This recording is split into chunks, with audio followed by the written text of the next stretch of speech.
Tu peux te présenter un peu? Non, pas spécialement, mais je suis Admet Serge Hubert, délégué FGTB. Ok. Voici José et tous mes collègues. José Borrego, Nicolas Ouais, le nom, pas nécessairement les noms. Les jeunes. Ok. Les jeunes. Bonjour les jeunes. Et alors, ben voilà, donc ce matin, il y avait réunion de concertation à Bruxelles, à la salle des brasseurs au niveau employé, cadres et employés, où les cadres et employés ont signifié qu'on voulait le retrait total du plan de restructuration. Donc la direction a pris acte.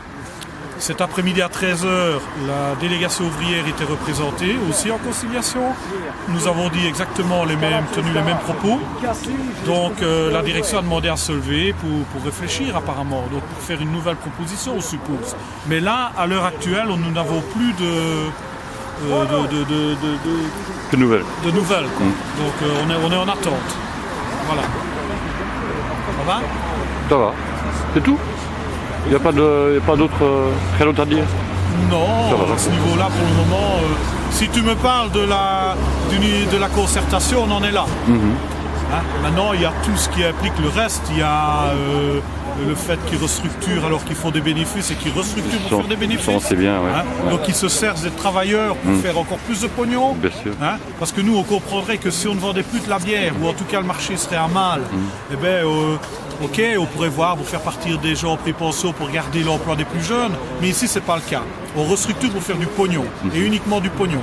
Et notre gouvernement, eh bien, qu'est-ce qu'il fait? Eh bien, il leur donne encore plus de pognon, soi-disant pour créer de l'emploi, mais c'est encore eux, ils s'en servent pour renflouer. Et là, il y a un problème, on a un gros problème politique par rapport à ça. Il est temps que nos politiciens, ils montent au créneau. Voilà. À qui tu penses en disant ça particulièrement? Nos politiciens. Nos politiciens, ben, je pense à par exemple M. Louis Michel, qui se permet de dire que le problème ABNBF n'est pas son problème. Je pense à tous ces politiciens qui font partie du conseil d'administration et qui acceptent que leur entreprise qui leur donne du pognon, ben, licencie. Et ça, c'est pas normal. Tous ces politiciens qui acceptent que des repreneurs étrangers viennent prendre des sociétés en Belgique, restructurent, font un maximum de pognon, pressent le citron et puis rejettent à l'égout. Et ça, c'est pas normal. Nos ouvriers, nos travailleurs, c'est pas du bétail. C'est des êtres humains qui ont des familles derrière eux. Et en fait, on est en train de créer le fossé social. Les très riches et les très pauvres. Et le problème, les très pauvres, c'est les gens qui ont du travail. Après ça, il y a encore les plus malheureux. Et que réponds-tu à l'argument selon lequel la consommation de bière a baissé de 2% en Belgique? Elle a baissé de 2% en Belgique en général et sur 10 ans. Parce que ça, ils oublient de le dire. Il n'y a pas qu'ABNBF en Belgique. Il y a d'autres brasseries. Elle a baissé de 2%, mais pour tout le monde. En général, pas chez ABNBF. Parce qu'ABNBF, il continue à faire des parts de marché. Il continue à prendre... En Hollande, il y a 6 ans, on n'était nulle part. Maintenant, on est partout. On a la 2e division hollandaise, on est partout. Okay? Donc, on continue à prendre des parts de marché. Et puis, les 2%, c'est la baisse sur 10 ans, pas sur un an. Donc, tout est relatif. Hein? Mais ils donnent les chiffres qu'ils veulent bien donner. Hein? Okay? En attendant, on a une entreprise ici qui a traversé la crise, et c'est la seule qui a traversé la crise en faisant du pognon. C'est la seule. Regardez dans tous les journaux boursiers, c'est la seule. Et qu'il y a eu des subsides du gouvernement. Et qu'il y a eu des subsides du gouvernement. Ouais, je ne parle pas des intérêts notionnels de monsieur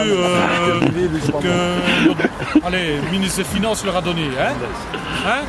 70 millions d'euros pour créer de l'emploi. Hein? Et je ne vous parle pas des bonus, parce qu'il faut savoir que M. Brito, s'il récupère l'argent qu'ils ont sorti pour acheter Anheuser-Busch d'ici 2012, ce gars prend pratiquement 80 millions d'euros dans sa poche. Donc il est en train de s'enrichir sur le dos des travailleurs. Et ça devient grave. Et ça, il faut arrêter. Et bon, ben, si on doit être les précurseurs de ça, on le sera. Et parle des bonus aussi. Il faut qu'ils se retirent. Hein? Parle des bonus de cadre aussi. Oui, mais ça... Bon. Ah, mais parle-en quand même.